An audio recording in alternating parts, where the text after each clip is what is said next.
Waalaikumsalam Waalaikumsalam. warahmatullahi wabarakatuh. Alhamdulillahirabbil alamin. Shalatu wassalamu ala asyrafil anbiya'i wal mursalin wa imamil muttaqin wa ala alihi wa sahbihi wa mawala. Asyhadu an la ilaha illallah wahdahu la syarikalah wa anna Muhammadan abduhu la nabiyya wa la rasula ba'da. Pertama-tama tentunya kita senantiasa bersyukur alhamdulillah di malam hari ini bisa dipertemukan ya. Perkenalkan saya Ali Akbar ya, mungkin sebagian sudah ada yang kenal, adalah bagian dari member Core Isaac ataupun dari Equity, atau juga mungkin ada yang masih baru banget ya, baru banget bergabung di circle kita di ekonomi Islam. Baik, kami izin mute dulu ya untuk yang peserta agar bisa kondusif. Kita bersalawat juga kepada uswah hasanah kita Nabi Muhammad SAW, kepada keluarganya, sahabat-sahabatnya, dan kepada seluruh muslimin dimanapun berada. Semoga kita di akhirat nanti mendapatkan syafaat dari Nabi kita, Nabi Muhammad SAW. Baik, Bapak Ibu semuanya, semoga sehat-sehat selalu ya. Ini bisa saling memperkenalan dulu barangkali ya, dari namanya, kemudian domisili, dan juga mungkin ada doa atau harapan terbaik yang bisa disampaikan untuk kita malam hari ini. Jadi malam hari ini adalah webinar perdana ya untuk Roadshow to Inkubasi Bisnis Syariah.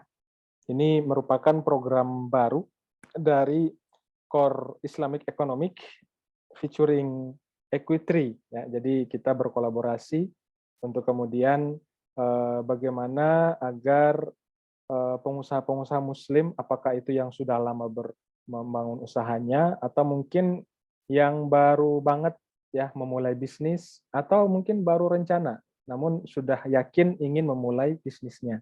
Insya Allah di inkubasi bisnis syariah ini tidak hanya belajar teori, tapi juga praktisnya seperti apa.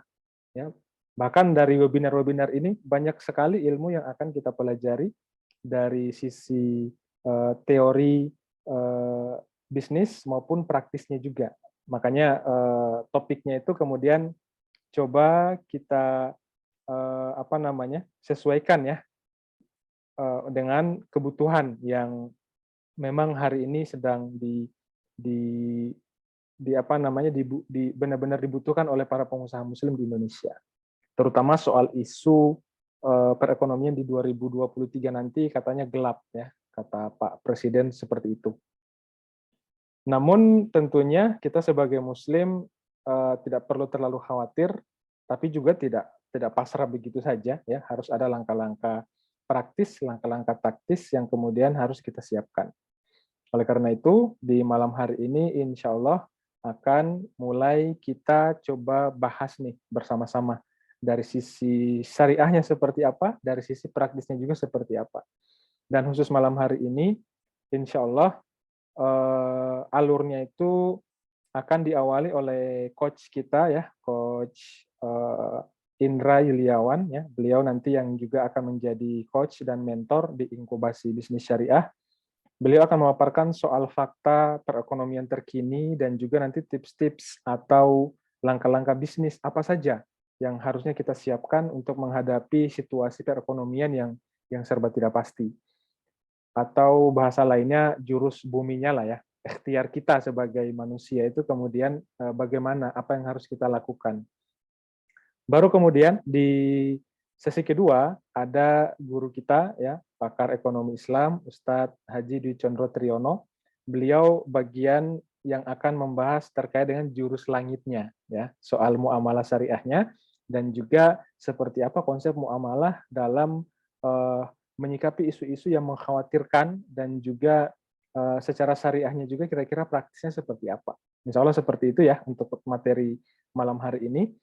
Kemudian karena ini masih perdana untuk webinar inkubasi syariah, kemudian akan ada sesi kita launching bersama dan kita coba kepoin sebetulnya inkubasi syariah yang dimaksud itu seperti apa. Nanti akan ada deskripsinya, kemudian program-programnya kira-kira apa saja, benefitnya apa saja, tanggal pelaksanaannya kapan, kemudian ada promo-promo yang insya Allah spesial diberikan untuk Bapak Ibu yang malam hari ini hadir ya.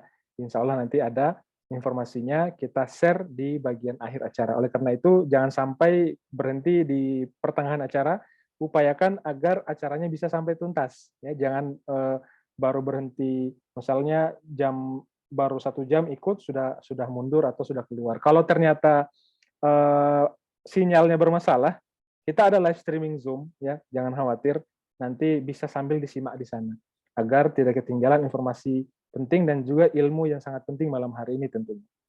Baik, sudah ada narasumber atau coach kita ya yang pertama untuk memberikan ilmunya di malam hari ini. Namun sebelumnya kita buka dulu barangkali dengan membaca surat Al-Fatihah bersama-sama. Auzubillahi minasyaitonirrajim. Bismillahirrahmanirrahim. Alhamdulillahirabbil alamin arrahmanirrahim.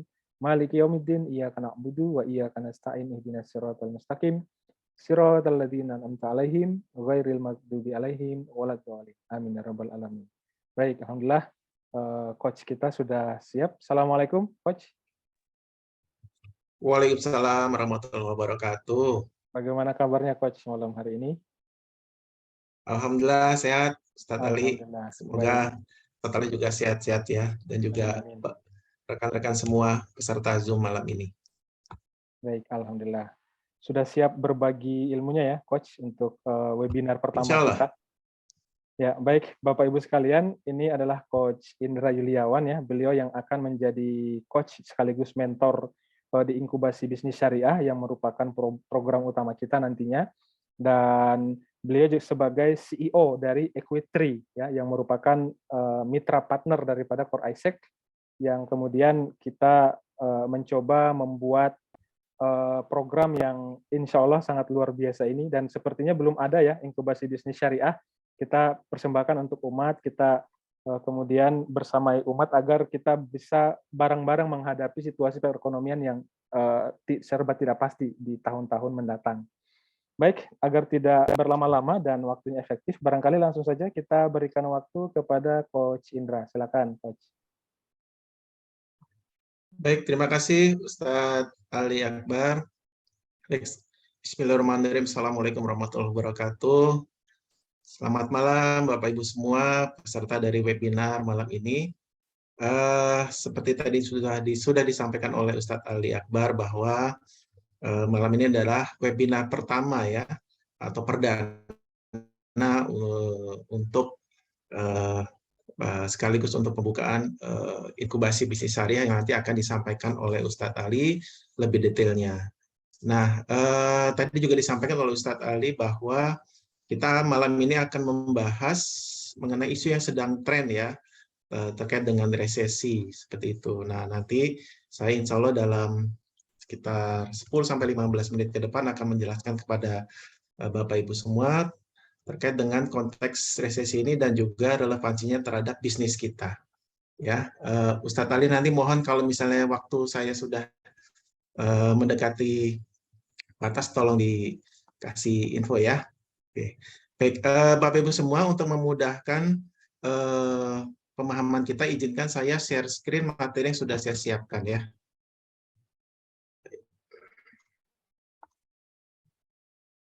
Apakah sudah terlihat? Sudah terlihat, Coach. Ya, alhamdulillah. Sudah ya? Oke.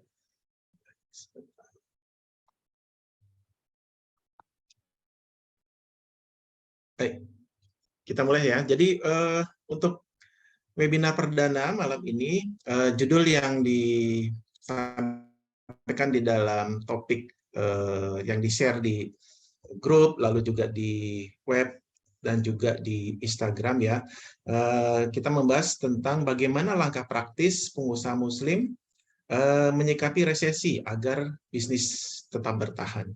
Nah, ada 3 kata kunci dalam judul yang disampaikan malam ini, yaitu terkait dengan pertama, itu terkait dengan langkah praktis pengusaha muslim ya. Jadi langkah praktisnya apa? Dan ini adalah menjadi tujuan akhir dari webinar malam ini. Jadi kita sama-sama memahami langkah praktis apa sih ya yang harus kita lakukan. Lalu kata kunci kedua adalah terkait dengan resesi yang sedang menjadi tren ya, yang hangat ya.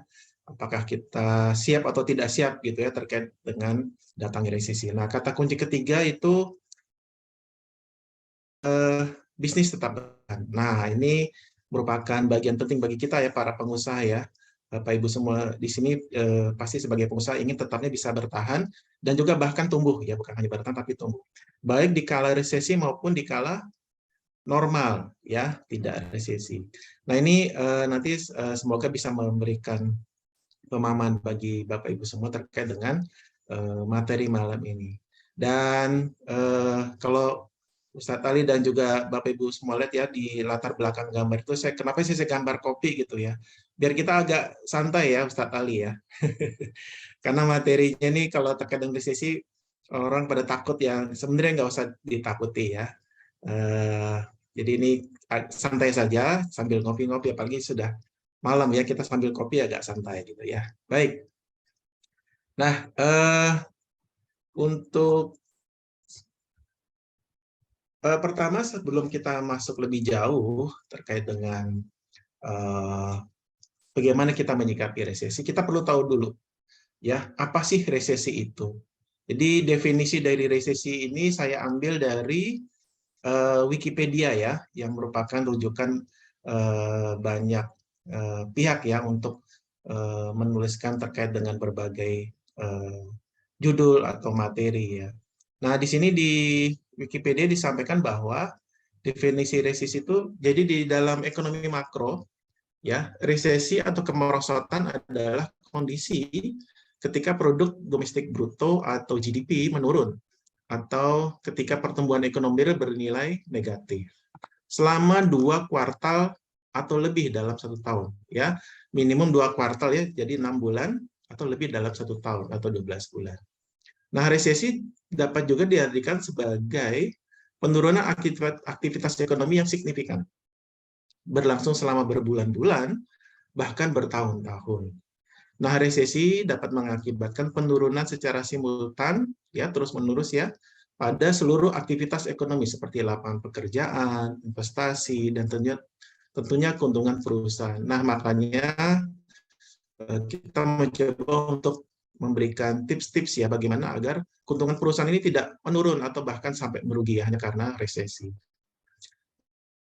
Resesi sering diasosiasikan dengan turunnya harga-harga, dalam hal ini adalah deflasi ya istilahnya, atau kebalikannya ya, yaitu meningkatnya harga-harga secara tajam. Nah, ini kebalikan dari deflasi yaitu inflasi. Dalam proses yang dikenal sebagai stagflasi. Jadi istilahnya itu stagflasi, baik itu deflasi maupun inflasi. Nah, resesi ekonomi yang berlangsung lama disebut depresi ekonomi, yaitu keadaan yang terjadi penurunan aktivitas ekonomi yang parah dan berkepanjangan.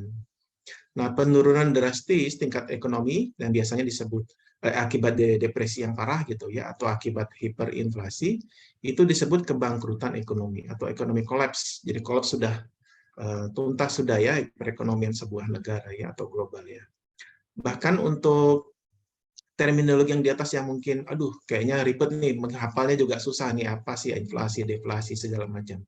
Nah, makanya ditulis oleh salah satu kolumnis yaitu Sidney G. Harris. Beliau membedakan istilah-istilah di atas nih dengan analogi yang menurut saya sih menarik ya. Jadi sebuah resesi itu adalah ketika tetanggamu kehilangan pekerjaan. Wah, ini aman gitu. Aduh, tetangga saya, cuman kasihan juga ya tetangga ya kehilangan pekerjaan ya. Ya takutnya nanti ada kebutuhan nanti datang ke kita gitu ya. Nah, sementara depresi adalah ketika kamu yang kehilangan pekerjaan. Nah, ini yang dikhawatirkan terjadi terhadap diri kita ya. Jangan sampai resesi itu terjadi, apalagi depresi.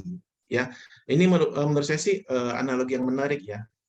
Ketika kita memahami definisi dari resesi itu sendiri.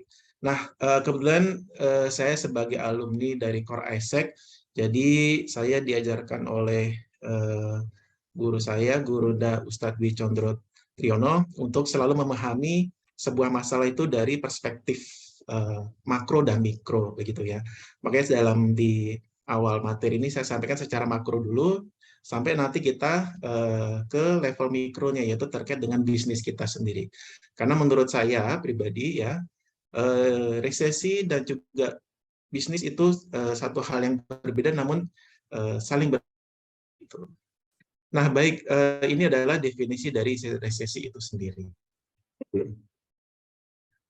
Nah, di dalam berbagai berita yang kita sering baca ya belakangan ini ya, banyak sekali pengamat-pengamat ekonomi yang menyampaikan tanggapannya terkait dengan resesi. Nah, kebetulan ini saya ambil dari CNBC Indonesia yang beberapa waktu lalu mendapatkan tanggapan dari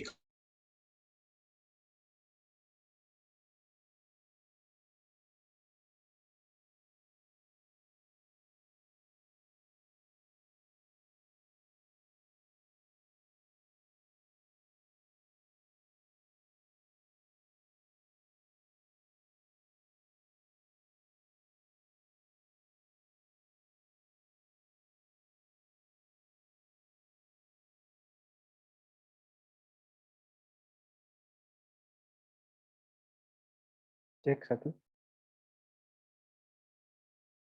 Sudah terhubung lagi, Coach Indra? Halo, halo. Oke, sebentar ada gangguan sinyal ya.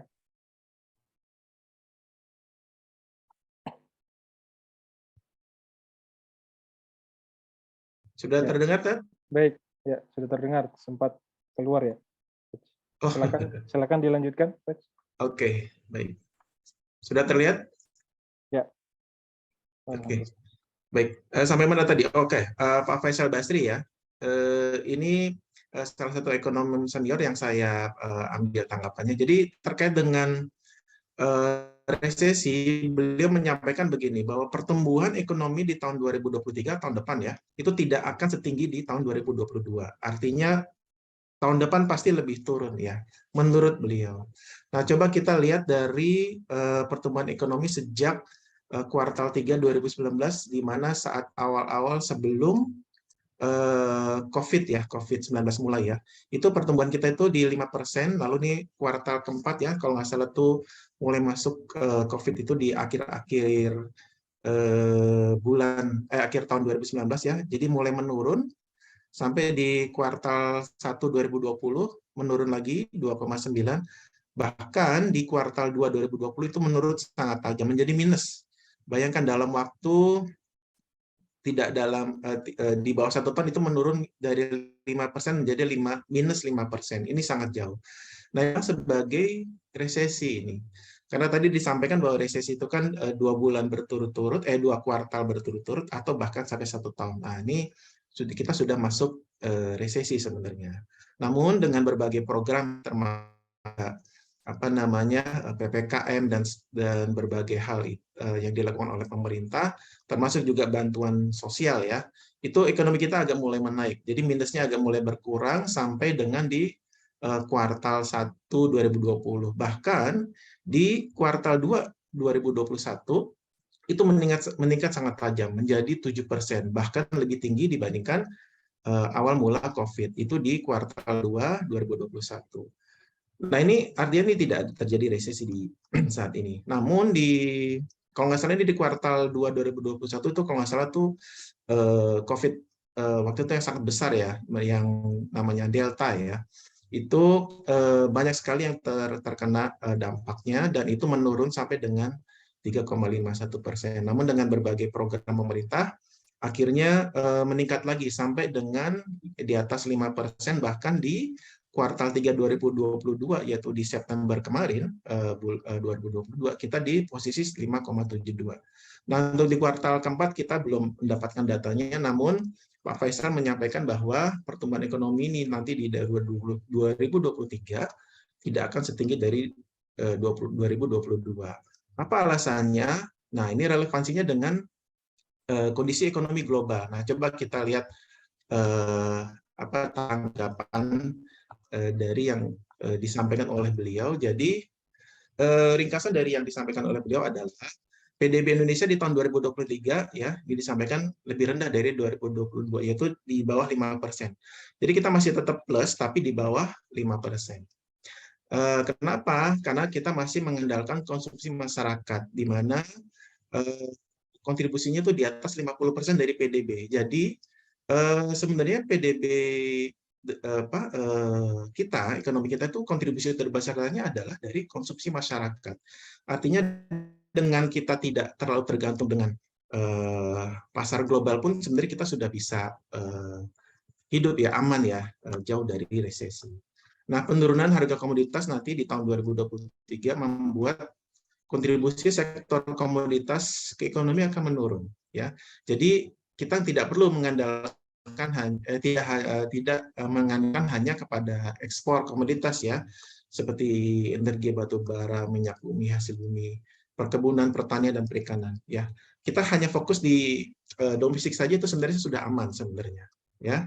Sehingga di sini sampaikan bahwa pemerintah perlu fokus pada daya serap belanja negara dan realisasi investasi. Artinya produktivitas di pasar domestik itu perlu kita tingkatkan gitu ya, dengan fokus kepada realisasi investasi dan daya serap belanja. Nah, ini daya serap belanja menurut saya perlu menjadi perhatian ya. Kenapa? Karena menurut data terakhir dari Departemen Keuangan, dari sekian ribu triliun APBN 2022 per kuartal 3 2022 kemarin per September, itu masih ada sisa berapa Bapak Ibu semua? Masih ada 1.200 triliun yang belum terserap. Artinya dalam waktu 3 bulan pemerintah perlu bekerja keras ya untuk bisa mendorong daya serap belanja negara. Nah, relevansinya dengan perekonomian global apa? Ini saya ambil dari dua negara adidaya ya, yaitu Amerika ya. Disampaikan di sini bahwa perekonomian Amerika di triwulan ketiga 2022 ini sudah tumbuh positif. Kalau nggak salah itu dari 0,6 menjadi 2,6%. Nah, dia tetap tumbuh positif walaupun tingkat pengangguran di Amerika itu masih meningkat ya, masih tinggi ya. Sehingga pemerintah Amerika menaikkan suku bunga Fed ya untuk melawan inflasi. Nah, sementara di negara adidaya kedua yaitu Cina, itu diperkirakan tidak terlalu berdampak terhadap resesi dunia. Ya, ini artinya ekonomi Cina sebenarnya masih aman. Kenapa? Karena dengan jumlah penduduk yang banyak ya, lebih dari 1 miliar, itu pasar domestiknya sangat besar. Jadi Cina agak aman di situ dari resesi ya. Namun di sini dikatakan bahwa perlu waspada isu penyerangan Cina terhadap Taiwan. Nah, ini nanti kalau memang terjadi itu nanti akan menjadi resesi ya. Kenapa? Karena resesi yang saat ini terjadi, terutama di Eropa, itu berhubungan erat dengan perang Ukraina terhadap Rusia. Ya. Nah, bagaimana dengan Eropa sendiri? Ini saya ambil data dari CNBC juga per 26 Oktober kemarin ya. Di sini disampaikan bahwa 8 negara Eropa ini lagi kacau ya, mogok kerja gitu ya karena harga naik. Nah, di sini sebagai ringkasannya saya sampaikan bahwa demo dan aksi mogok itu akibat inflasi yang tinggi, ya, sehingga mendorong pekerja menuntut gaji yang lebih tinggi karena harga-harga lagi mahal, jadi menuntut gaji yang tinggi, gitu ya. Sementara harga energi gas meningkat tajam setelah perang Rusia-Ukraina. Perlu kita pahami bahwa Rusia adalah pemasok gas terbesar ya di Eropa ya. Dan ini berimbas ke energi untuk industri dan juga rumah tangga. Jadi di rumah tangga tuh untuk pemanasnya, karena kan Eropa itu kan dingin ya, jadi pemanas mereka pakai energi gas. Dan ini membuat harga kebutuhan pokok melambung tinggi. Oke. Nah, di sini disampaikan bahwa 8 negara Eropa yang sedang krisis itu akibat perang Rusia-Ukraina itu Rumania, Republik Ceko, Hungaria, Prancis, Inggris, Jerman, Belgia, dan Spanyol. Ini merupakan negara-negara di Eropa yang sedang krisis ya, terutama di 3 negara besar ini ya, Prancis, Inggris, dan Jerman ini merupakan pengguna gas ya terbesar ya, dan juga terutama di Jerman ya kalau nggak salah. Ya, kebetulan saya juga sempat tinggal di Jerman dalam beberapa waktu untuk tugas gitu ya, waktu di perusahaan sebelumnya. Itu memang di sana kondisinya memang dingin ya. Jadi kalau kita nginep di hotel gitu, itu kita perlu pemanas. Jadi itu energinya dari gas gitu ya. Dan bayangkan ketika keran gas ditutup oleh Rusia itu mereka kedinginan gitu ya. Jadi bahkan mereka di sana penduduknya itu untuk bisa mendapatkan panas itu mereka harus bakar kayu yang dari hutan-hutan seperti itu. Bahkan informasi terakhir itu mereka sekarang sedang mencari alternatif gas ya, pemasok gas selain dari Rusia. Nanti kalau nggak salah itu negara Norwegia sebagai salah satu pemasok selain Rusia itu mereka sedang cari alternatifnya untuk bisa ambil dari Norwegia. Gitu. Nah, ini kondisi global yang mengakibatkan resesi dunia. Nah, kalau di Indonesia tergantung dengan perekonomian dari global, ya itu artinya kita akan terseret dengan jurang resesi. Nah, ketika kita lihat dalam konteks mikro ya, kalau tadi kan dengan konteks makro. Apa sih dampak resesi bagi pelaku usaha? Nanti kita coba melihat dari perspektif bisnis kita ya. Gitu ya. Tentunya dampaknya pertama harga pokok produksi dan harga jual produk kita naik. Ya, kenapa? Karena harga bahan baku juga naik ya. Gitu ya. Jadi harga pokok produksi naik sehingga di dalam satu waktu ketika harga jual naik, daya beli masyarakat pasti menurun. Pasti masyarakat akan lebih banyak memegang uang ya, cash ya, untuk bisa digunakan dalam jangka waktu yang agak panjang. Ya, dan pasti masyarakat akan memilih produk-produk yang jauh lebih murah. Seperti itu ya, sehingga kalau misalnya masyarakat menahan uang untuk membeli barang atau jasa, artinya produk kita tidak terjual atau omset kita turun begitu ya. Jadi kita udah produksi harga mahal, tidak ada yang beli, otomatis produk tidak terjual atau omset menurun. Sehingga apa yang dilakukan oleh pengusaha biasanya untuk bisa menyelamatkan bisnisnya itu harus ada pengurangan biaya operasional bisnisnya ya, baik biaya tetap, biaya tidak tetap atau variabel ya. Nah ini nanti akan kita bahas ya di sesi atau webinar berikutnya terkait dengan operasional bisnis. Nah, salah satu yang dilakukan oleh pengusaha untuk pengurangan biaya itu adalah PHK atau pengurangan tenaga kerja. Jadi yang biasanya unit bisnis yang dikerjakan 10 orang berkurang jadi 5 orang, seperti itu. Dan ini merupakan salah satu kekhawatiran ya banyak bukan hanya pelaku usaha tapi juga tentunya para pekerja begitu ya. Dan saya nggak tahu apakah ini berhubungan atau tidak, orang terkaya di dunia itu siapa? Selain Jeff Bezos itu dia Elon Musk ya dengan produk Tesla-nya ya. Itu bahkan dia sudah menciptakan robot-robot sebagai pengganti pekerja. Jadi dia dalam bentuk robot seperti manusia dan itu siap mengganti pekerja. Dan itu bahkan harganya satu unit itu lebih murah daripada harga satu unit mobil. Nah ini merupakan suatu kekhawatiran bagi para pekerja. Nah ketika pengurangan biaya operasional dan juga produk tidak terjual, artinya cash flow bisnis kita jadi berkurang. Ya, tidak ada income masuk, malah income yang keluar itu menjadi lebih besar. Jadi cash flow berkurang, bahkan ini minus. Ya. Nah, ketika minus atau turun, sehingga keuntungan kita menurun dan kerugian tentunya bertambah. Ya. Kalau Ustadz Ali lihat di sini sebenarnya yang naik apa Ustadz? Kalau boleh dari dampak ini. Ini banyak yang turun ya. Yang naik hanya harga pokok produksi dan harga jual dan juga kerugian. Jadi ada dua nih yang naik ya, yang sementara yang lainnya turun ya. Nah di sini saya mau coba untuk menyikapi ya, mungkin bisa dijawab ya para peserta di sini, Bapak Ibu semua. Saya ingin menitik beratkan di sini ya, cash flow bisnis berkurang atau bahkan minus ya. Mungkin ada yang bisa menjawab, tolong dijawab ya di chat ya Bapak Ibu semua ya. Ada dua pertanyaan. Pertama, apakah bisnis itu boleh rugi? Nah, tolong dijawab di chat, saya mau melihat. Boleh, ya oke. Pak Haryo Pamungkas, boleh rugi ya Pak ya? Oke, yang lainnya? Pak Aib, boleh rugi ya? Bisa, gitu ya. Oke, lalu ayo yang lainnya. Bisnis itu boleh rugi nggak? Oke, Rahmi jawab boleh.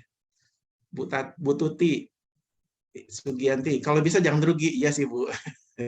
Cuman ini boleh atau nggak boleh? Oke, Nuraitini boleh. Bu Nuraini tidak boleh. Ya, Pak Haryo, yang penting muter ya Pak, muter ya, muter ya, kepala kita mikirin ya. Oke, yang lain kadang-kadang merugi, ya betul Bu Heni, betul Bu Heni ya, kadang-kadang merugi. Tapi sebenarnya boleh atau enggak Bu, kalau bisnis merugi Bu? Kalau bisa untung, iya saya juga mau untung Bu. Diusahakan jangan rugi, Pak Ihsan. Oke, bagus. Boleh, Bu Yuli, Pak Saifuddin, nggak boleh. Oke, nggak boleh rugi ya. Oke. Kalau saya lihat di sini banyak yang jawab boleh ya. Oke. Oke, lanjut dijawab yang lainnya ya. Bu Widya, pertimbangan dari risiko bisnis. Oke, Bu Andriani nggak boleh. Oke, bagi yang jawab boleh, nah, karena yang lain udah jawab nggak boleh ya. Sekarang bagi jawab yang boleh, atau yang lainnya juga boleh menjawab. Sekarang pertanyaannya, cash flow boleh minus nggak? Nah, sekarang cash flow boleh minus nggak? Oke, Pak Agus Widodo boleh dan harus bisa mengcover. Oke, baik. Jadi boleh minus ya Pak ya. Oke. Cash flow boleh minus nggak? Sekarang pertanyaan saya. Nggak boleh Bu Eni. Oke, good. Ya, nggak boleh. Ya, kalau bisnis boleh rugi ya, tapi kalau cash flow nggak boleh minus ya. Oke, Rahmi, kalau bisa jangan Bu Heni, nggak boleh. Bu Tuti, boleh minus ya Bu ya? Oke, baik. Bu Yuli, asal dapat pinjaman tanpa bunga. Yang penting jangan riba ya Bu ya. Boleh minus, jangan banyak-banyak ya.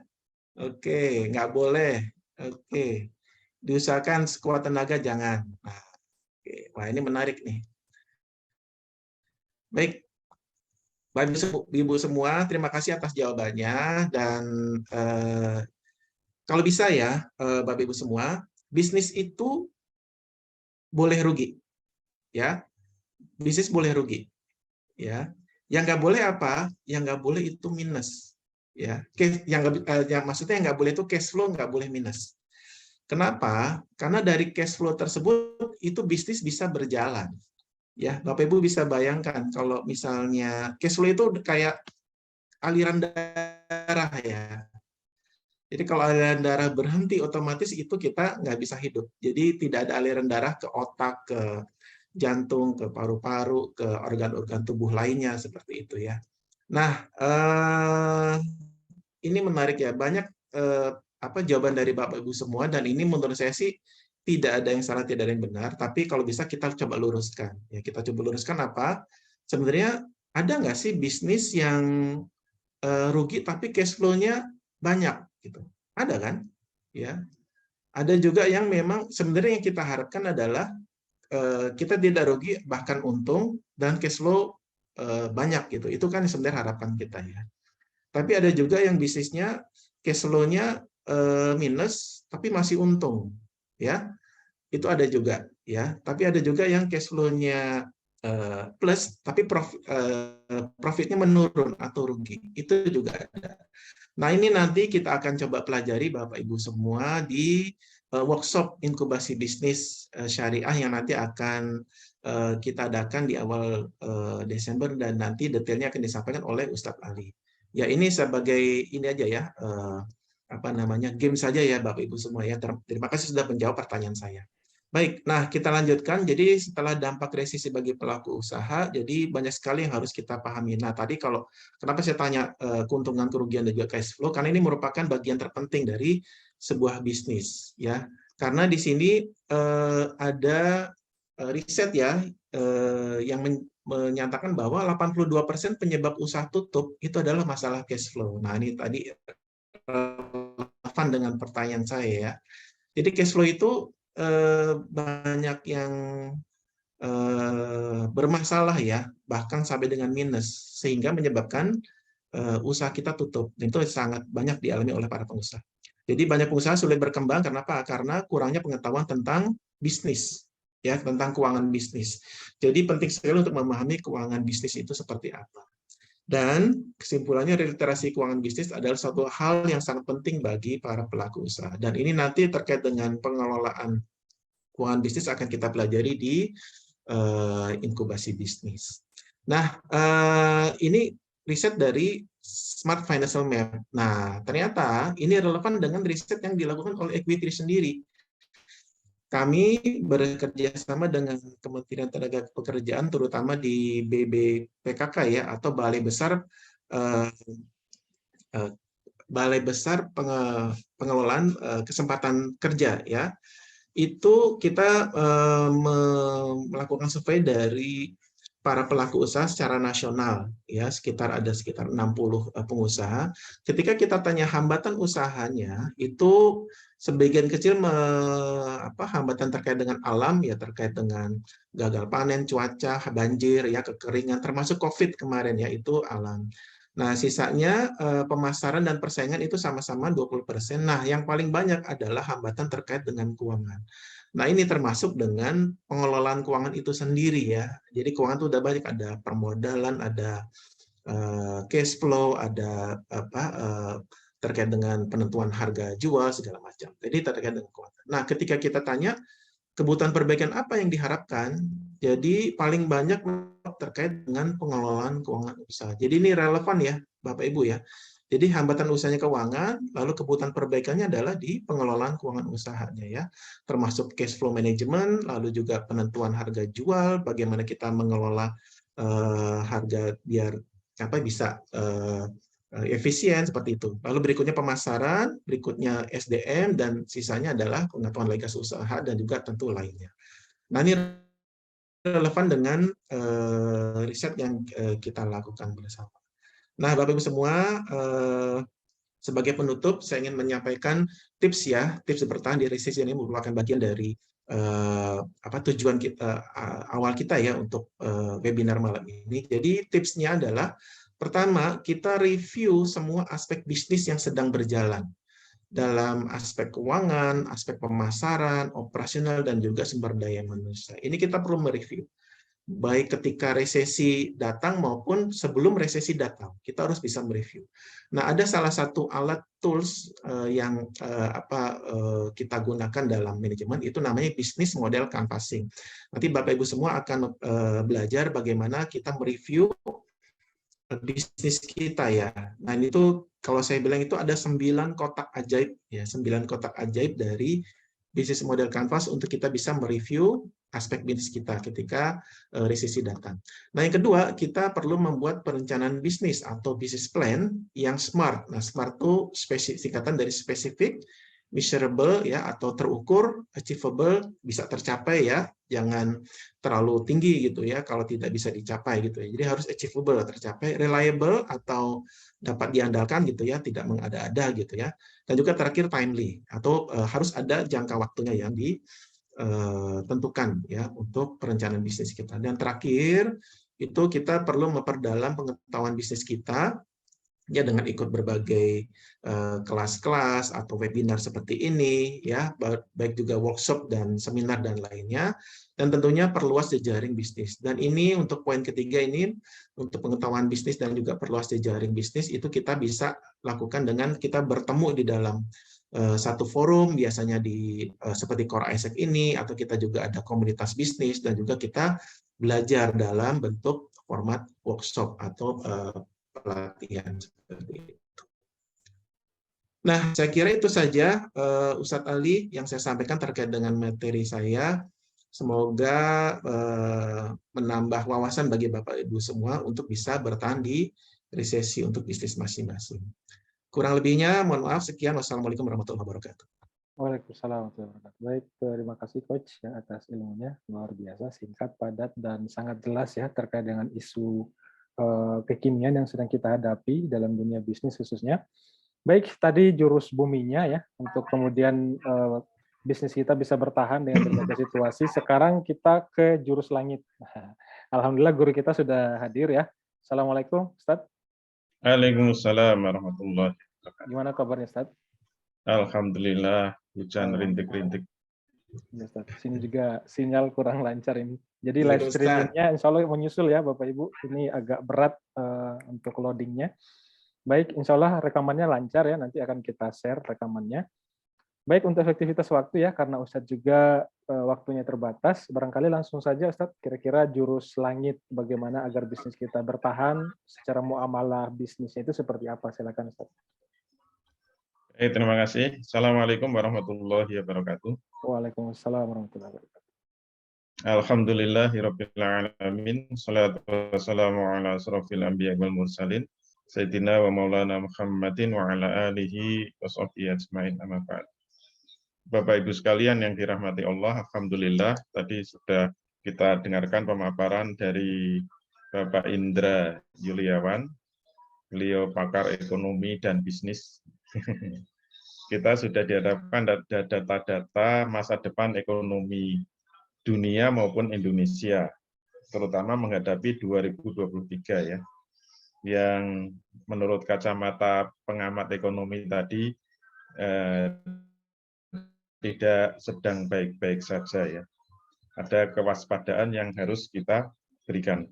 Nah, tadi jurus-jurus buminya sudah disampaikan, dan saya diminta untuk jurus langitnya ya. Jurus langitnya, karena apapun situasi, apapun kondisi, itu kita tetap harus punya sandaran kepada yang Maha Kuasa, yang Maha Pencipta, yang Maha Perkasa, yang Maha segala-galanya. Oleh karena itu pegangan jurus langitnya itu adalah surat At-Tolak ayat 2 dan 3. Ini harus kita jadikan pegangan. Allah Subhanahu wa taala berfirman, "Wa may yattaqillaha yaj'alahu makhraja." Barang siapa yang bertakwa kepada Allah, takwa maknanya apa?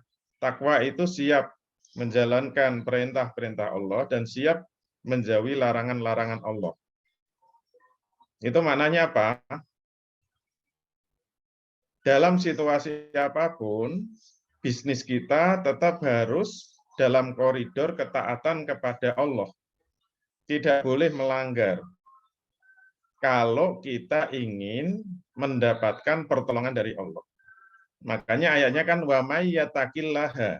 Siapa saja yang mau tetap bertakwa kepada Allah, ya ja'alahu makhraja. Pasti Allah akan memberikan kepadanya jalan keluar. Ini jurus langit. Oleh karena itu, kalau kita ingin ditolong Allah, ingin diberi jalan keluar oleh Allah, jurusnya apa? Tetaplah bertakwa kepada Allah, mau menjalankan koridor-koridor yang sudah diberikan oleh Allah. Wa may yarzuqu min haitsu la wa man yarzuqu lupa.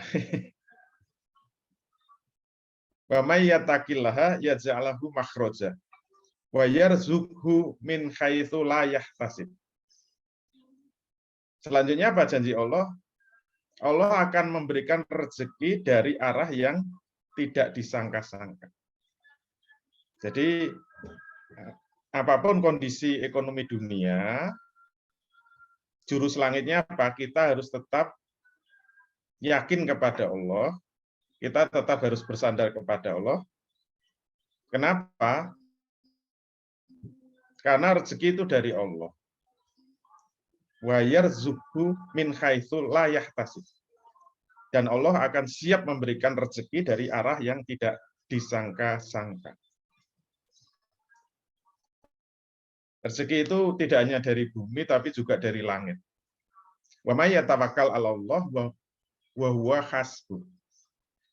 Wa may yatawakkal 'ala Allah, wa may yatawakkal 'ala Allah, barang siapa yang mau bertawakal kepada Allah, fahuwa hasbuh. Allah lah yang akan mencukupinya. Tawakal itu berarti maknanya apa? Mau menyandarkan sepenuhnya kepada Allah. Itu jurus langitnya. Oleh karena itu kalau kita mau rumuskan, kita tunjukkan ya jurus langitnya. Jadi ini penggabungan jurus langit dan bumi. Kalau kita ingin bisnis kita selamat, maka urut-urutannya yang harus kita pastikan dalam ruang lingkup bisnis syariah itu lapis pertama, pastikan bisnis kita yang kita jalani akad-akadnya itu sudah benar. Ini lapis pertama, kita harus pastikan akad-akad yang kita jalankan itu benar. Karena tidak mungkin Allah ridho kepada kita, Allah mau menolong kita, kalau bisnis yang kita jalankan salah.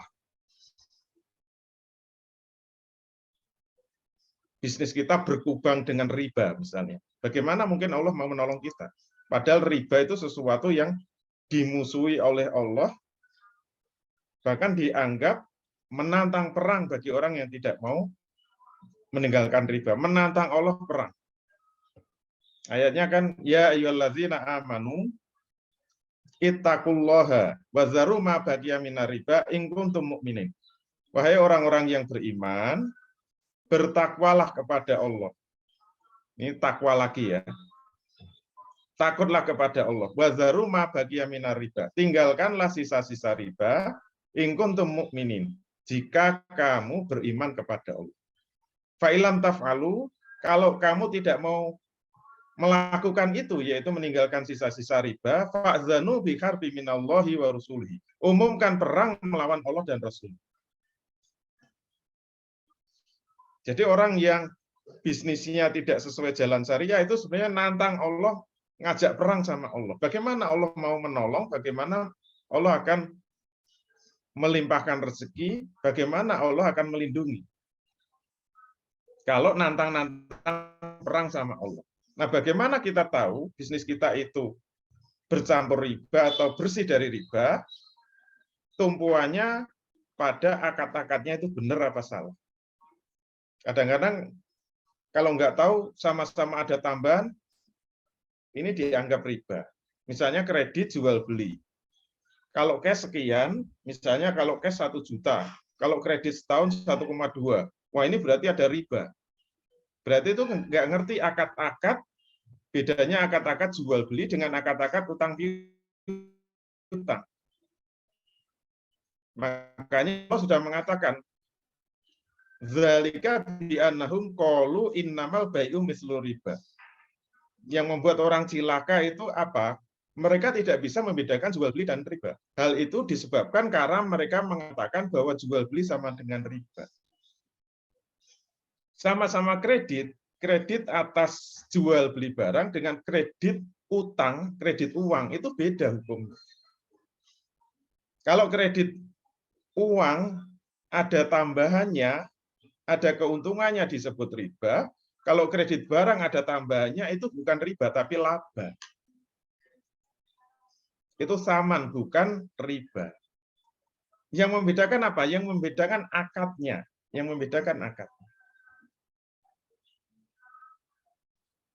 Saya biasanya kalau ngasih contoh itu agak ekstrim.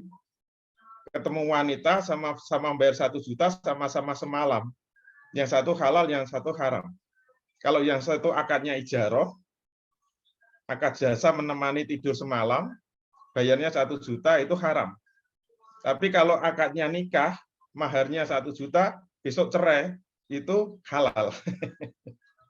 Tapi nggak boleh cerai direncanakan. Ya bisa aja, besoknya berantem terus cerai. Perbuatannya sama, pekerjaannya sama, tidurnya sama, bayarnya juga sama, yang satu halal, yang satu haram. Yang membedakan apa? Akad. Uangnya sama, tenaganya sama, waktunya sama, perbuatannya sama. Yang membedakan apa? Akad. Kalau akadnya itu benar disebut halal, akadnya salah disebut haram. Walaupun perbuatannya sama. Berarti lapis pertama akad-akad bisnis syariah ini harus beres. Kemudian lapis kedua baru bicara manajemen bisnis yang tadi disampaikan Pak Indra tadi. Dan jangan terbalik.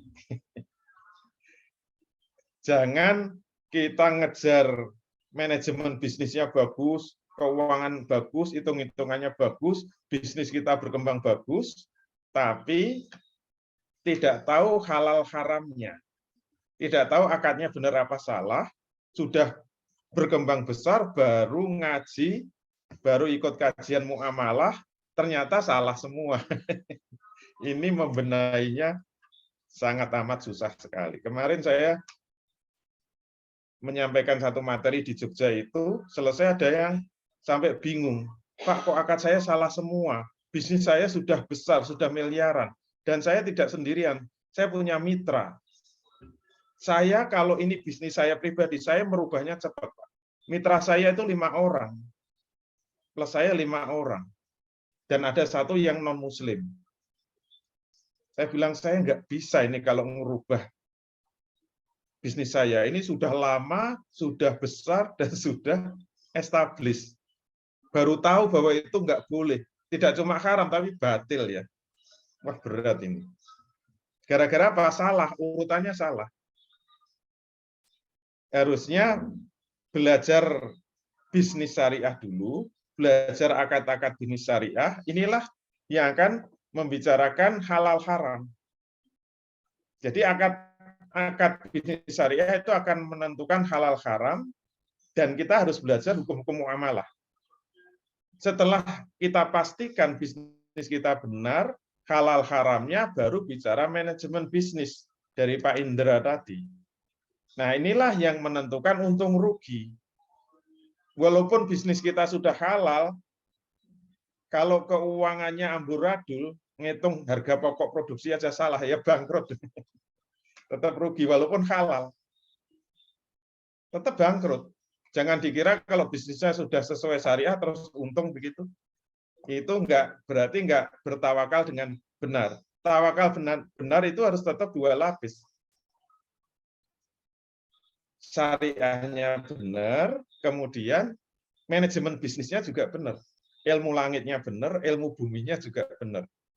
Nah, kalau bicara manajemen bisnis berarti kita harus belajar ilmu ekonomi konvensional, bukan ilmu ekonomi kapitalis ya.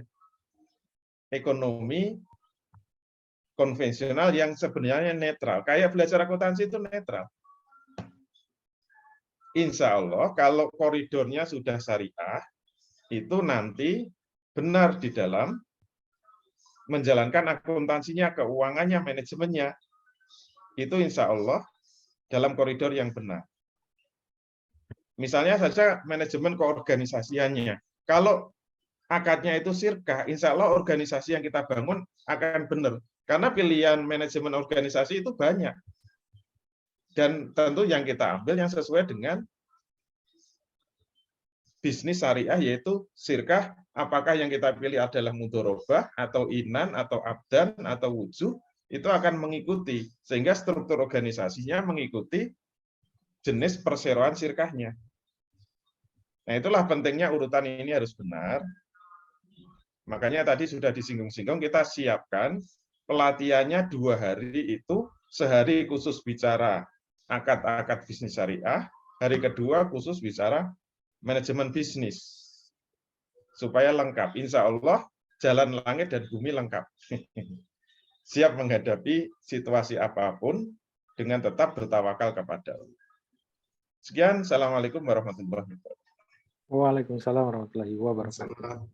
Baik, alhamdulillah sudah lengkap ya solusinya dari jurus bumi dan jurus langit. Nah, tinggal kita gabungkan saja agar jurus kita komplit menghadapi berbagai situasi yang mungkin kita tidak tahu ke depan akan terjadi seperti apa. Tapi ketika yang kita khawatirkan itu benar-benar terjadi, setidaknya kita sudah punya jurus-jurus yang bisa kita gunakan untuk mengantisipasi. Setidaknya untuk survive dulu ya, seperti itu. Baik, kita masuk sesi tanya jawab, Bapak Ibu sekalian. Silakan bisa raise hand. Mungkin 1 atau 2 penanya dulu saja ya, karena kita terbatas dan Ustadz juga ada agenda lain. Silakan, kalau ada pertanyaan bisa raise hand agar dikasih waktu untuk menyampaikan pertanyaannya, atau bisa diketik via chat ya. Untuk yang live streaming YouTube, mohon maaf ini masih belum bisa on time ya. Insya Allah nanti kita akan upload ya, rekamannya agar nanti bisa disaksikan juga lengkapnya dari awal hingga akhir. Silahkan kalau ada pertanyaan via Zoom ya, bisa raise hand atau bisa langsung di-on-kan mic-nya, sudah kami kasih akses agar lebih efektif. Silakan, baik itu jurus bumi maupun jurus langit ya. Kita kasih kesempatan.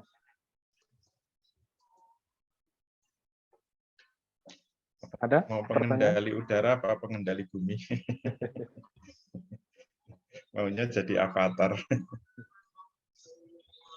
Yang bisa mengendalikan semuanya ya. Silakan Bapak Ibu, barangkali ada konfirmasi atau pertanyaan dari Widya Mutakin. Silakan Ibu. Assalamualaikum Ustaz. Ini mau nanya sedikit tentang hukum Waalaikumsalam. muamalah. Yang kami tahu kan hukum muamalah itu boleh kalau ada nas yang melarang. Itu kalau terkait dengan muamalah itu hukum-hukumnya berupa ijtihad atau memang ada ketentuan udah mutlak dari Allah, sunnah dan Al-Quran dan sunnah. Mohon bimbingan Ustaz. Ya. Assalamualaikum. Waalaikumsalam warahmatullahi wabarakatuh. Al-aslu fil mu'amal al-ibahah, Ustaz. Silakan.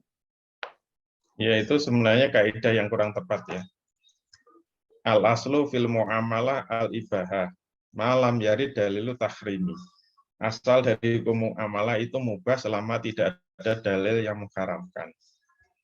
Itu adalah dalil yang sebenarnya kaidah yang berasal dari kaidah benda, bukan kaidah mu'amalah. Jadi mu'amalah itu perbuatan, bukan benda. Yang hukumnya itu cuma dua, halal dan haram, mubah dan haram, itu hanya benda.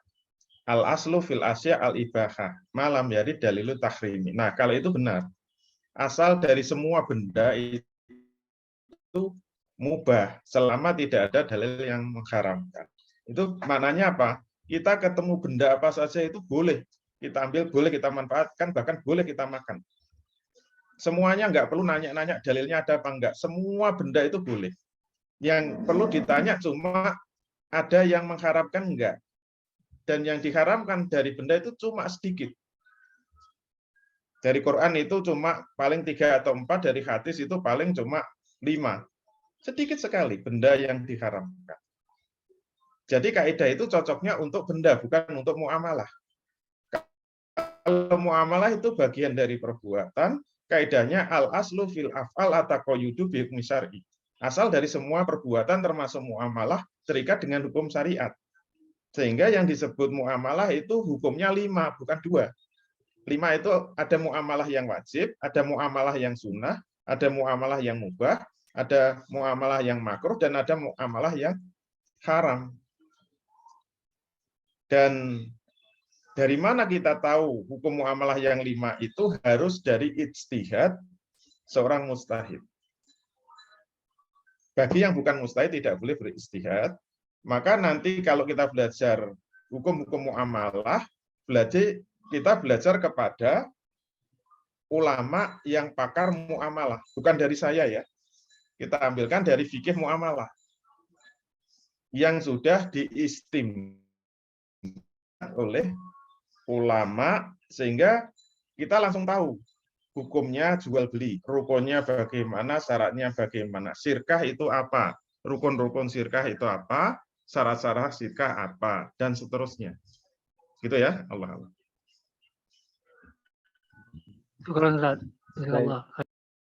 Alhamdulillah terjawab ya, Pak Widya berarti ya. Berikutnya masih ada, silakan. Satu lagi mungkin. Bisa jurus langit atau jurus bumi. Tadi jurus langit sepertinya ya, karena terkait dengan syariah muamalah. Yang dari chat, ada dari Andriani. Assalamualaikum, jika sudah terlanjur riba, Ustaz, ingin bertobat, namun pada saat ingin melunasi riba, susah banget karena rezeki seakan tertutup. Bagaimana caranya, Ustaz? Siapa yang menutup rezeki itu? Nggak ada yang menutup rezeki itu. Rezeki itu dari Allah. Makanya kalau ingin dapat rezeki ada syaratnya. Caranya tadi kan ayat yang sudah kita bacakan. Jadi jurusnya itu kalau ingin membuka rezeki, padahal sumber rezeki itu dari Allah, silahkan ikuti apa maunya sang pemilik rezeki. Tadi ayatnya kan sudah kita bacakan. Wa may yattaqillaha yaj'alahu makhraja. Siapa yang mau bertakwa kepada Allah, maka Allah akan memberikan kepadanya jalan keluar. Maka harus diterjemahkan, takwa itu apa? Takwa itu menjalankan perintah Allah, menjauhi larangan. Berarti yang kita perbaiki itu bisnisnya dibenarkan. Pokoknya benarkan dulu. Ini sebagai syarat pembuka rezeki. Karena kelanjutannya wa yarzukhu min haitsu la yahtasib. Dan Allah akan memberikan rezeki dari arah yang tidak disangka-sangka. Mungkin yang kita perbaiki bisnisnya. Bisnisnya juga mungkin untungnya sedikit, bahkan mungkin rugi seperti Pak Indra katakan tadi. Tapi rezeki itu tidak hanya dari bisnis. Yang penting ada unsur ketaatan kepada Allah. Ada keinginan taat kepada Allah. Ada pertobatan kepada Allah untuk tidak mengambil riba. Ya Allah, saya ingin tobat. Saya ingin memperbaiki bisnis saya. Caranya gimana? Harus tahu bisnis syariah itu seperti apa. Menjalankan bisnis syariah itu seperti apa. Maka Allah akan memberi rezeki dari arah yang tidak disangka-sangka. Boleh saja bisnis kita masih cupet, masih rugi tadi. Tapi cash flow-nya tidak minus. Dicamkan itu. Tapi rezeki itu bisa datang tidak hanya dari bisnis. Karena rezeki itu dari Allah. Mungkin tiba-tiba ada yang lunasi gitu. Itu Bu Andriani apa Pak Andria? Misalnya Ibu ya, Bu Andri punya utang berapa? 1 miliar Pak. Saya bayari ya, alhamdulillah. Itu rezeki namanya, jangan ditolak. Bu. Itu namanya wa yarzukhu min haitsu la yahtasib. Allah akan memberi rezeki dari arah yang tidak disangka-sangka. Kenapa? Karena mau bertakwa. Takwa itu dari mana? Memperbaiki bisnisnya agar sesuai dengan syariah. Memperbaiki bisnisnya agar sesuai sunnatullah tadi. Manajemen bisnisnya harus benar juga. Kalau kita mengatur bisnis tidak sesuai dengan manajemen bisnis yang benar, itu tidak bertawakal. Tawakal itu tetap 2 lapis. Bisnisnya sesuai syariah, bisnisnya sesuai manajemen bisnis. Baru itu disebut tawakal. Makanya lanjutannya, wa may yatawakkal 'alallah fahuwa hasbuh. Barang siapa yang mau bertawakal kepada Allah, maka Allah lah yang akan mencukupinya.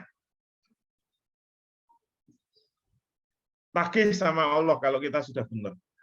Bagaimana agar tahu benar? Ikut dulu pelatihan. Agak maksa. Cuma 2 hari aja.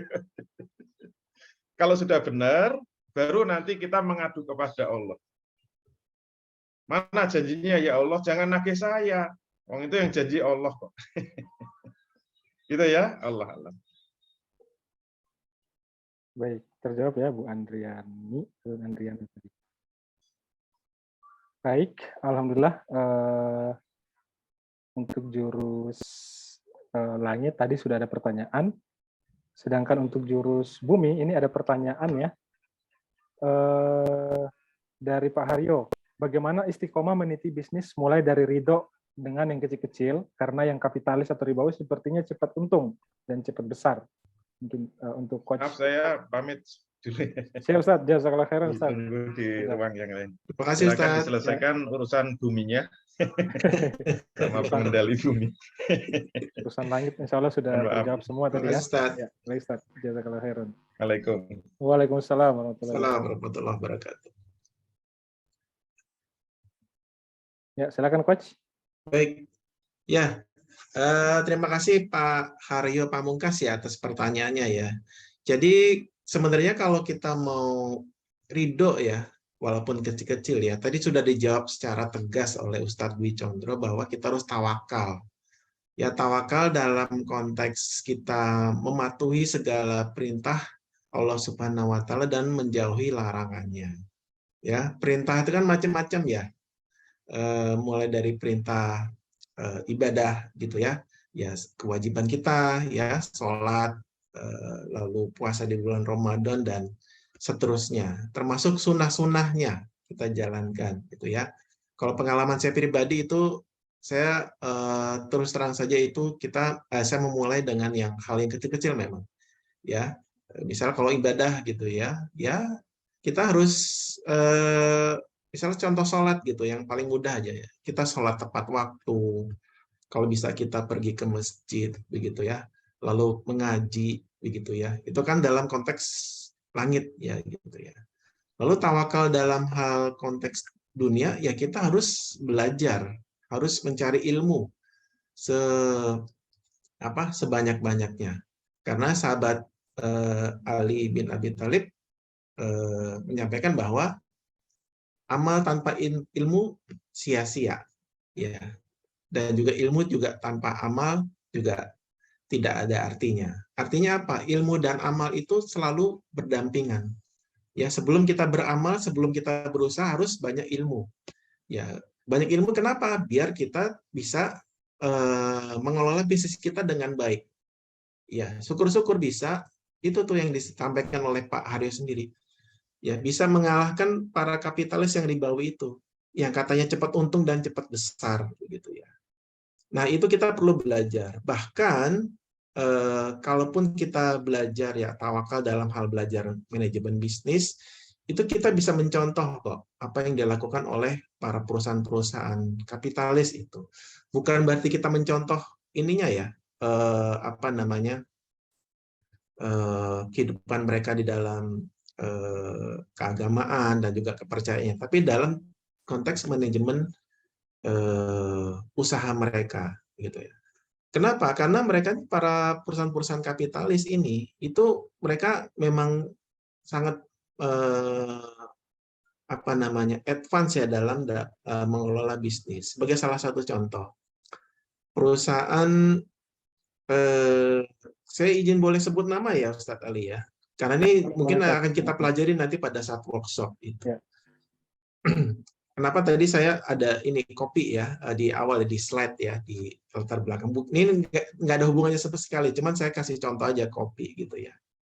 Starbucks deh contohnya. Starbucks itu kan perusahaan Amerika yang sangat besar dan sudah menggurita gitu ya. Jadi harga harga minumannya aja udah sangat mahal gitu ya, minimum 50.000. Itu sebenarnya kalau boleh dibilang ya, itu bisnisnya itu ternyata ada relevansinya dengan hukum syar'i gitu ya, syariah gitu. Kenapa? Ternyata kalau yang saya pelajari ya, Starbucks itu dia berbisnis tidak dengan pinjaman ternyata. Tidak dengan pinjaman ribawi gitu ya. Kenapa? Karena dia berbisnis itu operasional yang mendanai siapa? Yang mendanai adalah para pembeli kopi Starbucks itu sendiri. Bahkan sebelum yang beli minum Starbucks itu, dia meminum kopinya. Ya. Caranya seperti apa? Nah, kalau mungkin kalau teman-teman sini yang suka minum Starbucks ya, pasti punya kartu ya. Kartu member ya. Saya nggak tahu Pak Haryo punya kartu member ini nggak? Starbucks nggak? Ya. Itu kan kita harus bayar dulu. Sama aja kayak kita deposit gitu ya. Deposit di kartu, lalu kita mau beli kapan saja di counter atau toko Starbucks mana saja, itu tinggal tunjukkan kartu itu. Kenapa? Di kartu itu udah ada uang kita gitu ya. Uang itu kita titipkan di sana ya, dan itu kadang kita menggunakan dalam waktu 1 bulan ke depan, 2 bulan baru beli kopi Starbucks begitu. Nah, uang yang mengendap itu dikelola oleh Starbucks untuk operasional bisnisnya. Ya. Untuk beli kopinya, untuk mengelola biji kopinya, untuk bayar pegawainya, untuk sewa tempatnya dan segala macam. Ya. Jadi istilah itu dalam konteks syariah kenapa? Itu sama saja dengan akad wadiah, ya. Tolong dikoreksi ya Ustadz Ali ya. Kalau ada akad wadiah itu dalam bank konvensional, kita menitipkan uang kita di dalam sebuah lembaga keuangan tanpa ada bunga, tanpa ada tambahan, tanpa ada bonus. Jadi uangnya masih tetap di situ. Ya. Dan uang itu digunakan oleh Starbucks ya untuk mengelola bisnisnya. Ya, bahkan informasi terakhir yang saya tahu, uangnya Starbucks itu lebih besar dari dana perbankan yang ada di Amerika. Jadi Bapak Ibu bisa bayangkan, ya, yang tidak syariahnya itu dananya mereka itu digunakan ke hal-hal yang ribawi, begitu. Tapi kalau dari konsep bisnisnya, ya model bisnisnya, menurut saya itu sangat menarik ya. Dan itu harusnya kita sebagai pengusaha Muslim itu harus bisa mencontoh. Nah, kita contoh hal-hal positif terkait dengan model bisnis yang dijalankan oleh perusahaan-perusahaan besar. Dan nanti saya akan sampaikan di dalam workshop, bukan hanya Starbucks saja, tapi perusahaan-perusahaan besar lainnya yang tidak kalah menarik konsep-konsep bisnisnya yang bisa kita pelajari, yang tadi disampaikan oleh Ustadz Dwi Condro, tawakal dalam hal kita belajar ilmu bisnis, jadi ilmu dunianya gitu ya. Kalau ilmu langitnya itu Ustadz tadi sudah sampaikan ya, terkait dengan akad-akadnya yang sesuai dengan syariah. Mudah-mudahan bisa menjawab ya Pak Haryo. Cukup, Ustadz. Baik, ada feedback mungkin dari Pak Haryo? Silakan. Atau cukup? Cukup ya. Baik. Mantap katanya. Baik, alhamdulillah. Satu lagi barangkali? Bukan dari Mayora ya. Satu lagi untuk jurus buminya, silakan. Pertanyaan terkait dengan bisnis praktis ya. Bagaimana agar bisnis yang sudah berjalan itu bisa tetap survive dengan mungkin situasi ekonomi yang bahkan terburuk sekalipun. Silakan, masih satu kesempatan lagi bagi yang ingin bertanya, silakan. Bisa langsung di-on-kan mic-nya ya, sudah diberi akses. Atau jika memang sinyal kurang bersahabat, bisa disampaikan via tulisan di kolom chat. Silakan. Cukup? Cukup barangkali ya? Satu, Zat. Oh ya, boleh. Satu. Dari Ini Pak Zainuddin. Ya, silakan. Tren untuk apa namanya? Untuk menghadapi 2023 nanti, tren bisnis apa kira-kira yang menarik? Kira-kira itu aja, pengen gambaran aja kalau untuk survive. Ya. Oke. Baik, Pak Widya ya Pak ya.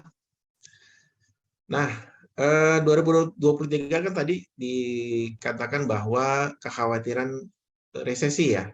Nah, resesi itu artinya kita harus berhati-hati dan juga bisa menyikapi. Kalau tadi disampaikan bahwa sebisa mungkin kita fokus kepada pasar domestik ya, pasar dalam negeri, artinya ya produk atau jasa yang kita hasilkan itu pembelinya adalah pasar-pasar domestik, yaitu ya kita-kita semua di sini ya. Lalu apa nih bisnisnya yang apa namanya patut kita coba lihat begitu ya. Jadi pertama menurut data ya itu adalah consumer goods ya. Consumer goods itu artinya yang barang-barang atau produk-produk yang dikonsumsi oleh kita sebagai masyarakat sehari-hari.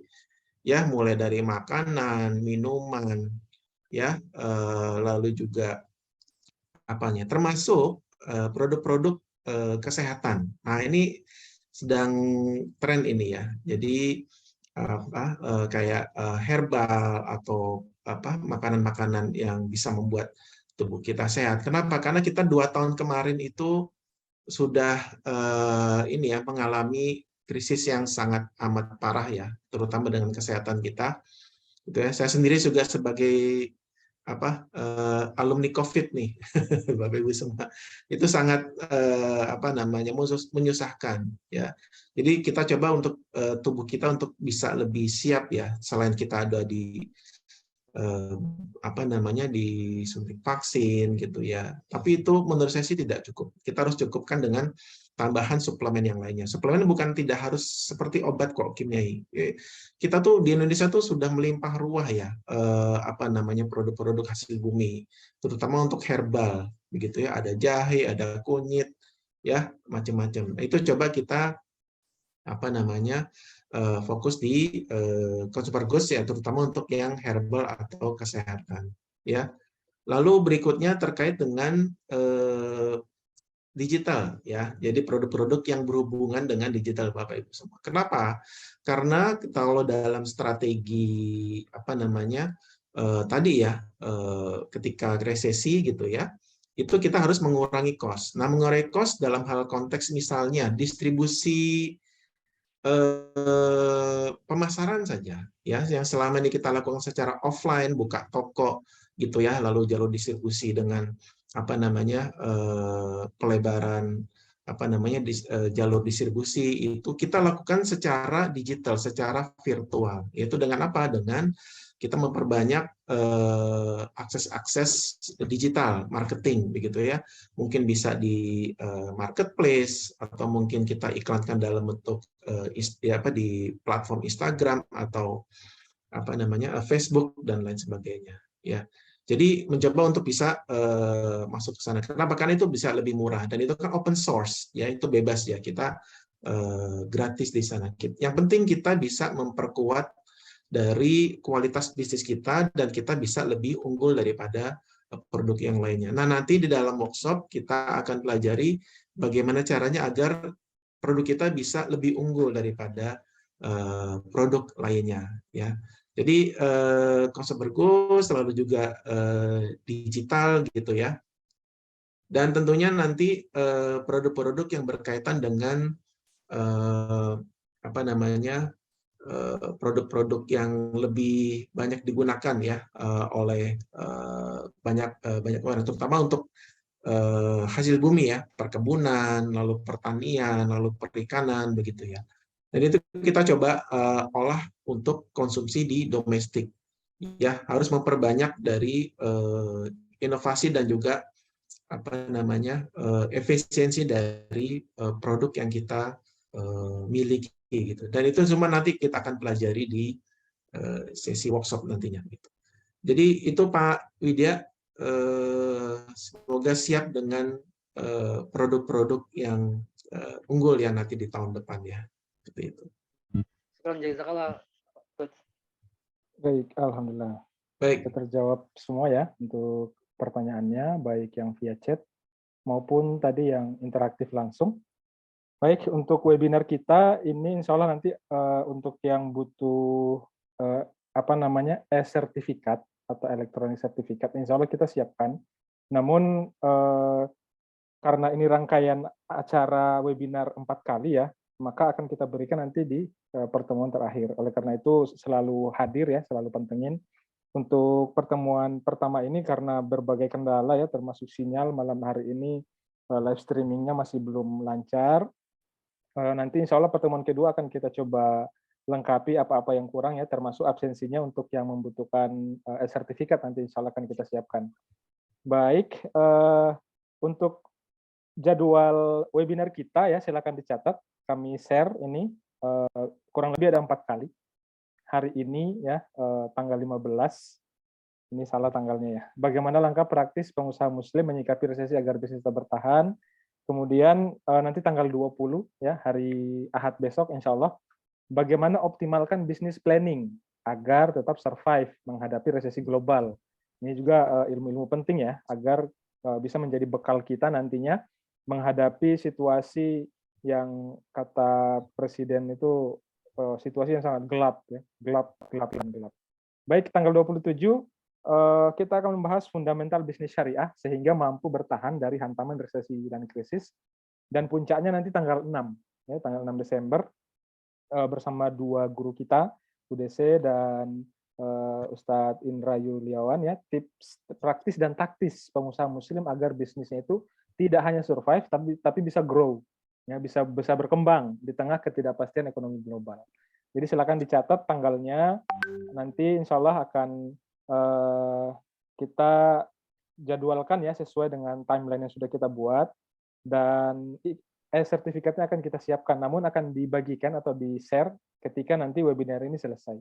Harapannya tidak hanya digunakan sendiri atau mengikuti dengan mandiri ya, tapi bisa ngajak yang lain ya, sahabat-sahabat yang lain, apakah yang masih mungkin baru mencoba mempelajari bisnis atau mungkin dia sudah punya bisnis sebetulnya tapi masih baru coba membangunnya, atau mungkin dia sudah punya pengalaman lama tapi mungkin masih stuck ya, untuk kemudian khawatir juga dengan resesi yang akan terjadi di tahun 2023 nanti. Nah, ajak di sini ya, di inkubasi bisnis syariah, insya Allah nanti akan kita bahas secara syariahnya maupun secara praktisnya, agar bisnis kita itu tidak hanya bicara soal profit saja, tapi juga soal keberkahannya bagaimana.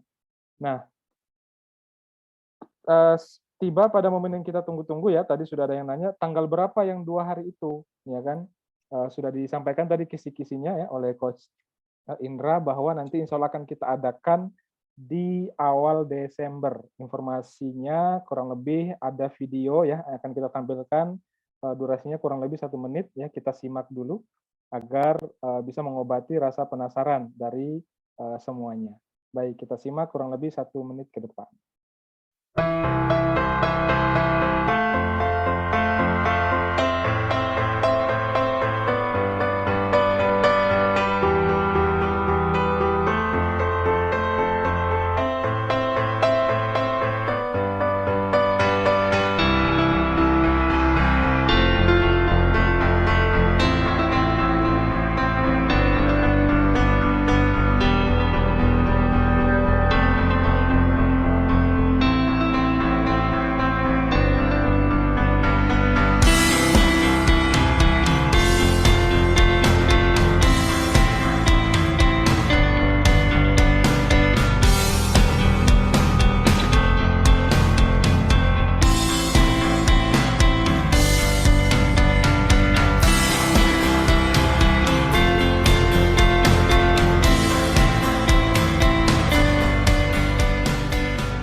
Baik, itu videonya ya, terkait dengan profiling atau kita spill ya, kegiatan atau workshop yang akan kita adakan di Desember nanti tanggal 8 dan 9 Desember ya, dicatat awal Desember tanggal 8 dan 9, lokasinya di Kota Bandung ya, insya Allah di Kota Bandung.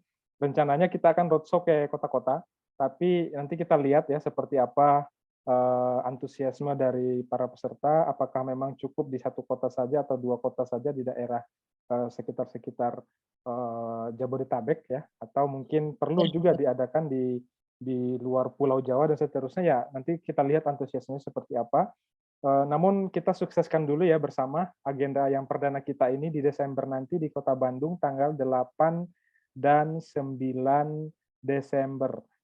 Untuk link pendaftarannya kami share di chat ya, silahkan diklik, diamankan promo early bid-nya, normal price-nya itu 3 jutaan, ini untuk 2 hari sangat murah banget ya, kalau ngikut workshop-workshop yang sangat lengkap, baru jurus buminya saja itu sudah bisa minimal 5 jutaan ya 1 hari, atau bahkan mungkin bisa 10 jutaan ke atas, tapi ini lengkap, tidak hanya jurus bumi, tapi jurus langit, langitnya juga ada gitu. Jadi tidak hanya bicara profit, tapi juga kita bicara keberkahan. Ya, berkahnya itu seperti apa, sesuai syariahnya seperti apa, dan normal price-nya cuma 3 juta, itu pun ada early bid dengan diskon 1 juta rupiah, jadi cuma hanya 2 juta saja. Ini kuotanya untuk 20 orang saja, ya. Dan timeline berakhir promonya sampai tanggal 21 atau sehari setelah webinar kedua. Oleh karena itu segera diamankan, tinggal di copy saja ini linknya atau diklik sekarang, kemudian langsung daftar, diamankan saja dulu, nanti mungkin transfernya bisa besok atau lusa kalau memang malam hari ini sudah terlalu malam untuk keluar dan seterusnya ya, bisa diamankan saja dulu ya, seperti itu. Jadi ini informasi pentingnya tadi ya, yang bertanya-tanya tanggal berapa tadi, ingat tanggal 8 dan 9 Desember. Namun menuju ke tanggal 8 dan 9 itu ya ada webinar-webinar akan kita lakukan, bridging-bridging, sehingga bisa tergambar seperti apa yang akan kita pelajari nanti di workshop offline tersebut.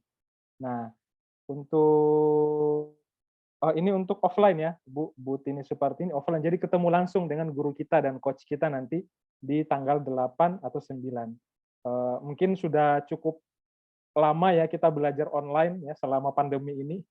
Sekali-kali kita adakan pertemuan offline barangkali, sekalian kopdar barangkali untuk yang memang berminat dan serius bagaimana agar bisa membangun bisnis yang syar'i itu tidak hanya dari sisi teori saja kita pelajari, tapi dari sisi praktisnya.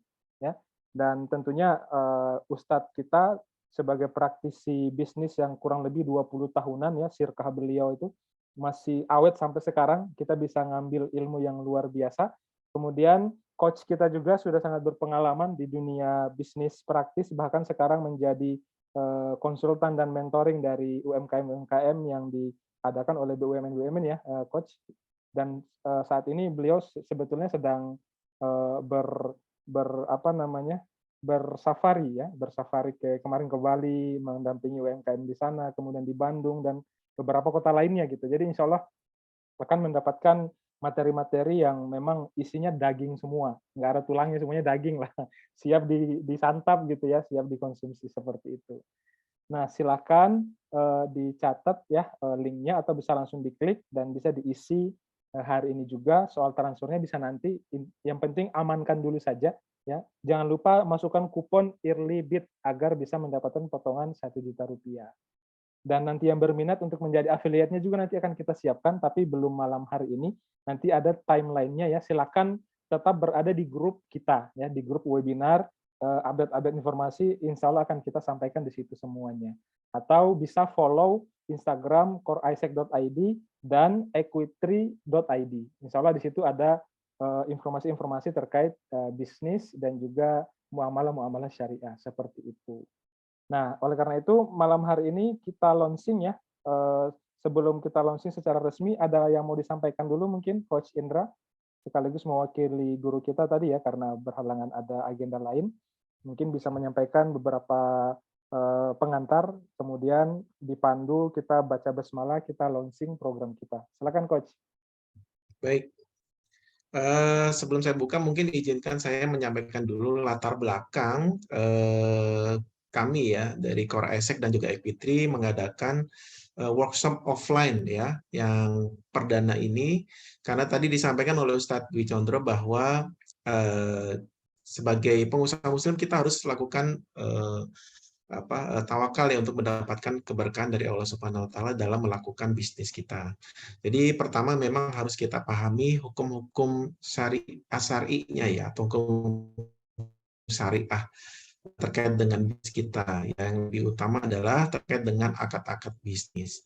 Nah, ini karena kita semuanya pengusaha di sini, ada baiknya kita memang memahami akad-akad bisnis, dan itu akan disampaikan oleh Ustadz Dwi Condro di hari pertama yaitu tanggal 8. Nah, sementara untuk yang konteks bisnis secara umum ya, atau ilmu dunianya ya, kita harus mempelajari juga ya, itu bagian dari tawakal kita untuk berilmu ya sebelum kita beramal ya. Setelah kita pelajari yang pertama hukum-hukum syariah, baru kita pelajari secara hukum-hukum dunia ya, terkait dengan bisnis planning, terkait juga bisnis model canvas ya yang tadi saya sampaikan untuk mereview atau memetakan bisnis kita seperti itu ya. Termasuk bagaimana caranya untuk kita bisa mengukur atau menghitung harga pokok produksi dan harga jual agar produk kita bisa bersaing ya di pasar seperti itu ya. Termasuk bagaimana caranya kita memahami kedepannya itu untuk proyeksi penjualan dan juga proyeksi biaya-biaya yang akan kita keluarkan.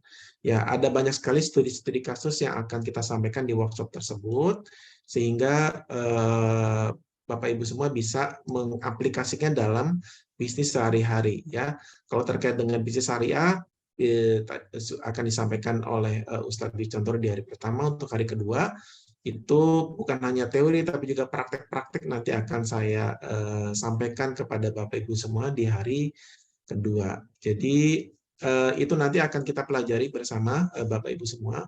Dan untuk perdana ini memang kita buka di Kota Bandung ya, di Kota Bandung. Dan ini saya lihat ada di berbagai tempat ya. Ada yang di menawarkan di Bogor tadi ya kalau nggak salah ya, termasuk dan juga dari Surabaya ya Ibu Heni ya, kan roadshow Ibu. Namun kita lihat nanti ya Ustadz Ali ya, apa respon dari teman-teman semua, Bapak Ibu semua, karena kita ada minimum kuotanya. Jadi Bapak Ibu semua silakan klik untuk pendaftaran, kan untuk diamankan untuk biayanya. Ini lumayan murah karena ini memang dari berbagai workshop yang saya ikuti ini lumayan kalau dari kita ini agak cukup bersaing ya, karena ini kita juga bagian dari kontribusi kita kepada Bapak Ibu semua, sekaligus juga mendakwahkan ajaran-ajaran dari Rasulullah SAW yang juga sebagai pebisnis juga seperti itu. Jadi itu saja Ustadz Ali yang saya sampaikan. Baik, ada tambahan soal potensi akses permodalan barangkali? Ya, baik.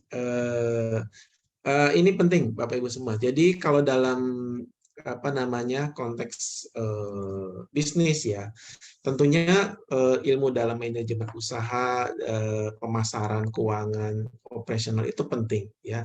Namun untuk kita bisa tumbuh itu pasti akan butuh modal gitu ya, butuh modal. Sehingga kalau modal itu ada, nah itu kalau kita bisa kelola dengan baik itu bisnis kita bisa grow gitu ya. Nah, yang kita sampaikan di sini adalah jangan sampai kita terpengaruh oleh permodalan yang dalam tanda kutip tidak bertanggung jawab ya. Banyak sekali informasi-informasi yang di media ya terkait dengan pinjol dan lain sebagainya. Itu menurut saya itu sangat mengkhawatirkan ya. Kita banyak dengar berita ada kasus kekerasan rumah tangga, bahkan sampai pembunuhan dan bunuh diri itu hanya gara-gara pinjol. Nah, kita mencoba untuk memberikan alternatif kepada Bapak Ibu semua sebagai pengusaha Muslim yang membutuhkan akses permodalan. Dan insya Allah Equity dengan model bisnis yang sebagai inkubator dan juga penyedia akses permodalan syariah tentunya, itu insya Allah kita bisa membantu Bapak Ibu semua yang memang kita nilai layak untuk bisa bertumbuh dan juga bisa berkembang dengan modal dari para investor atau sahibul mal dan juga lembaga keuangan syariah yang sudah kita review akad-akadnya sesuai dengan akad-akad syariah. Dan alhamdulillah Equity juga sudah kerjasama dengan Ustadz Condro sebagai Dewan Pengawas Syariah agar bisa mereview akad-akad terkait dengan permodalan, baik dalam bentuk akad mudarabah maupun murabahah. Begitu. Jadi insya Allah nanti para peserta dari inkubasi ini bisa memiliki peluang untuk bisa mendapatkan akses permodalan syariah. Insya Allah. Seperti itu, Ustadz Ali. Baik, sangat komplit sekali ya Bapak Ibu semuanya. Tidak hanya soal jurus bumi, jurus langit, bahkan soal akses permodalannya pun insya Allah akan dibantu. Ya, namun tentunya harus ada keseriusan dan komitmen dalam membangun bisnisnya masing-masing. Ya, sehingga kita bareng-bareng kita besarkan circle ekonomi Islam ini yang kemudian kita praktekkan juga dalam keseharian, sehingga apapun yang kita lakukan itu semuanya bernilai dakwah, bernilai pahala, dan bisa menginspirasi semua orang bahwa ternyata ekonomi Islam itu betul-betul sangat cocok dan sangat relate untuk kemudian kita terapkan dalam kehidupan kita sehari-hari. Baik, mungkin bisa dipandu Ustadz untuk launching program IBS kita, silahkan. Baik, malam ini insya Allah kita akan secara official, secara resmi untuk meluncurkan program inkubasi bisnis syariah sebagai bentuk kerjasama antara Core Isaac dan juga Equity, dan insya Allah memberikan manfaat bagi para pengusaha Muslim di tanah air. Dengan membaca Bismillahirrahmanirrahim, program inkubasi bisnis syariah saya buka dan saya resmikan. Sekian, Ustadz Ali. Semoga bisa membawa berkah bagi kita semua. Baik, alhamdulillahirobbilalamin. Ya, baik, alhamdulillah setelah tadi dibuka ya bacaan secara resmi mewakili dari guru kita juga tadi karena berhalangan. Insya Allah per malam hari ini program inkubasi bisnis syariah yang merupakan program kolaborasi dari Core Islamic Economic dan juga Equity untuk kemudian diluncurkan agar bisa mendampingi umat ya, bisa mempraktikkan ilmu-ilmu muamalah yang sudah dipelajari selama ini, dan juga bisa mengembangkan bisnisnya yang sudah berjalan, bahkan akses permodalannya pun disediakan ya. Insya Allah kita bareng-bareng ya untuk kemudian bisa sukses bersama dan memperoleh keberkahan bersama. Baik, alhamdulillahirobbilalamin. Syukron jazakumullah khairan ya untuk semua Bapak Ibu yang hadir malam hari ini, dan juga khususnya kepada coach kita yang sudah menyempatkan waktu ya di tengah-tengah kesibukan beliau. Bahkan kita kejar-kejaran waktu ya, luar biasa ini kita atur waktunya untuk webinar 4 kali, dan juga nanti puncaknya di tanggal 8 dan 9 Desember. Silakan dilingkarin tanggalnya ya, 8 dan 9. Kita tidak hanya online saja ya, sebagaimana mungkin yang sering kita lakukan di For Isaac maupun di Fitri, tapi kita akan ketemu langsung. Kita tatap muka dengan guru kita dan juga dengan coach kita insya Allah. Selama kurang lebih 2 hari. 2 hari full, kita belajar bisnis syariah yang membawa berkah dan juga insya Allah rezekinya berlimpah. Baik, itu saja mungkin barangkali hari ini ya. Sampai jumpa ke acara webinar yang kedua, hari Ahad ya insya Allah.